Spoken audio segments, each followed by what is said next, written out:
بسم اللہ الرحمن الرحیم۔ شروع اللہ کے نام سے جو بڑا مہربان اور نہایت رحم والا ہے۔ آج سے ہزاروں سال قبل کی بات ہے کہ ملک بابل میں ایک بادشاہ کی حکومت تھی جس کا نام نمرود تھا۔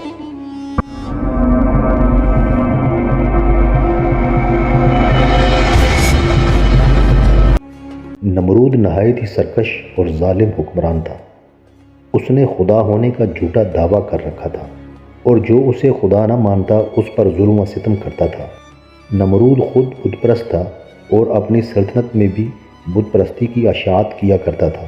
نمرود کا محل مختلف قیمتی پتھر کے بتوں سے بھرا ہوا تھا۔ اللہ تعالیٰ نے بابل اور نمرود کی طرف حضرت ابراہیم علیہ السلام کو مبعوث فرمایا۔ آپ نے نمرود کو اللہ کی عبادت کی طرف بلایا، لیکن نمرود کی جہالت، گمراہی اور بادشاہت کے غرور نے اسے اللہ کے انکار پر کھڑا کر دیا۔ جب حضرت ابراہیم علیہ السلام نے کہا میرا اللہ تو وہ ہے جو زندہ کرتا ہے اور مارتا ہے، تو نمرود نے کہا کہ میں بھی زندہ کرتا ہوں اور مارتا ہوں۔ ابراہیم علیہ السلام نے کہا میرا رب تو وہ ہے جو مشرق سے سورج کو نکالتا ہے، اگر تو رب ہے تو مغرب سے سورج کو نکال کر دکھا۔ یہ سن کر نمرود لاجواب ہو گیا اور غصے میں آ کر کہا کہ ابراہیم علیہ السلام کو آگ میں ڈال دیا جائے۔ لہٰذا بابل کے لوگوں نے ایک خاص مقام پر لکڑیاں جمع کرنا شروع کر دی، جس کی حرارت اتنی زیادہ تھی کہ کوئی اس کے قریب بھی نہ جا پاتا تھا۔ جب حضرت ابراہیم علیہ السلام کو اس آگ میں ڈالا گیا تو اللہ کے حکم سے وہ آگ ٹھنڈی ہو گئی۔ جب نمرود کو یقین آ گیا کہ آگ حضرت ابراہیم علیہ السلام کو کچھ بھی نہیں بگاڑ سکتی تو اس نے ابراہیم علیہ السلام کو آزاد کر دیا۔ مگر یہ معجزہ دیکھنے کے بعد بھی اہل بابل اور نمرود ابراہیم علیہ السلام پر ایمان نہ لائے، مگر اس کے برخلاف نمرود نے بابل میں ایک عظیم مینار بنانے کا حکم دیا جس کے ذریعہ وہ ابراہیم کے خدا سے مقابلہ کر سکے۔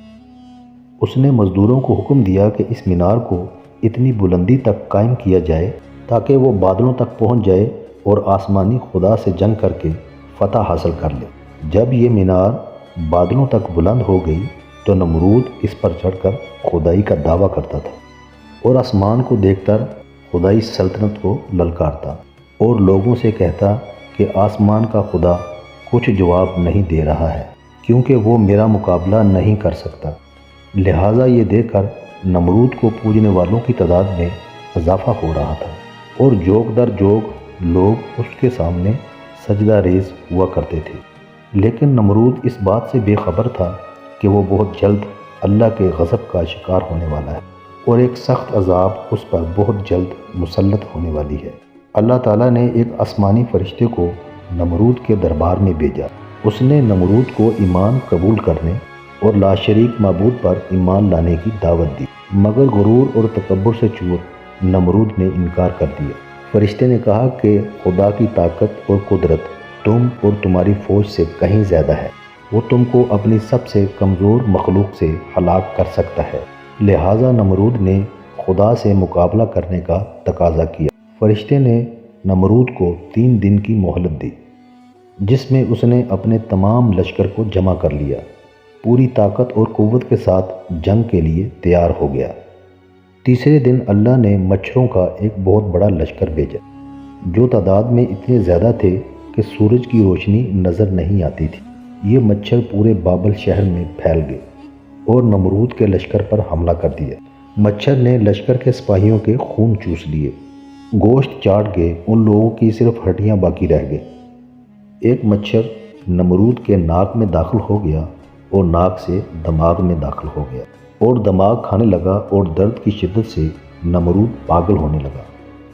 اس نے اپنی تکلیف ختم کرنے کے لیے سپاہی کو ڈنڈا اور تھپڑ مارنے کو کہا، اور جب یہ ڈنڈا مارتے تو مچھر کاٹنا بند کر دیتا اور جب یہ ڈنڈا نہ مارتے تو مچھر کاٹنا شروع کر دیتا۔ حالت اتنی غیر ہو گئی کہ اب ہر کوئی جو نمرود کے دربار میں آتا وہ اپنے سر پر جوتے مارنے کو کہتا۔ یوں 400 سال تک اس کو جوتے اور ڈنڈے پڑتے رہے اور خدائی کا دعویٰ کرنے والا اور اتنی بڑی سلطنت کا بادشاہ ذلت کی موت مر گیا۔